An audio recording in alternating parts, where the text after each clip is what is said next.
Josh, I feel like we don't show the key defenders enough love, but you're going to show them some great affection right now. Chad, it's time. We have spent so much time on this show across the year talking about the money men, the flashy halfbacks, the superstar mids, the big key forwards, the small forwards. But it's time to talk about the walls in defence. Have a look at these names. These are the ones that are in All-Australian contention at halfway.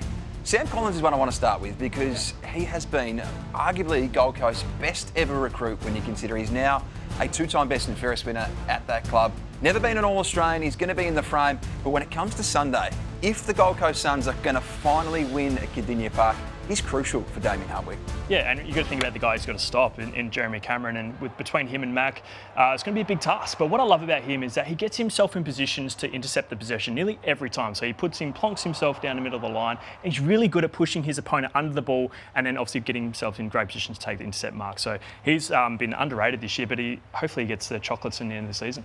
I want to talk to you about another Sam, and he's not on this list. He wasn't on that graphic. Sam de Koning's one just to keep an eye on, because when it comes to one-on-one loss rate, he's rated number one in the comp in 2025. Sam Taylor's rated number two. This guy's been a star for a long time, and it's not just about his one-on-one work. He's so good at the intercept game. Yeah, and he's one of the best. He's number one in terms of getting intercept possessions from oppo kicks. And what I love about him the most is that you think about it as just marks, but he's fifth in the competition at ground ball gets inside the defensive 50. So he's a massive ability to get the ball out of their defensive 50 and start their offense. So he's been super impressive for them, and their defense is really strong.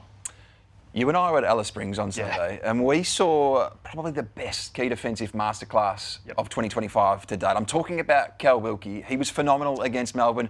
He's been phenomenal since he was plucked out of the SANFL at the age of 22.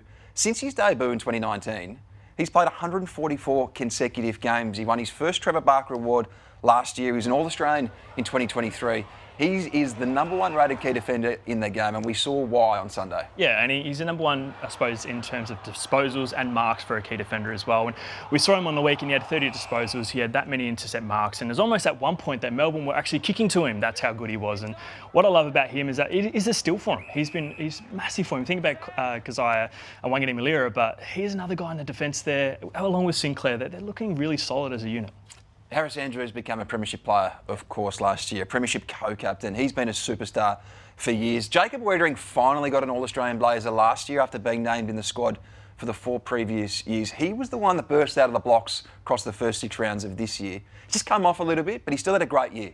Yeah, and he doesn't get a lot of love, but what I love about him, if I was, suppose, someone picking up a key defender, is that he doesn't concede goals. He averages 1.4 goals conceded against, which is the best amongst this list. So he doesn't get much love, but geez, he gets the job done. And geez, Sarah, it's a bloody good list.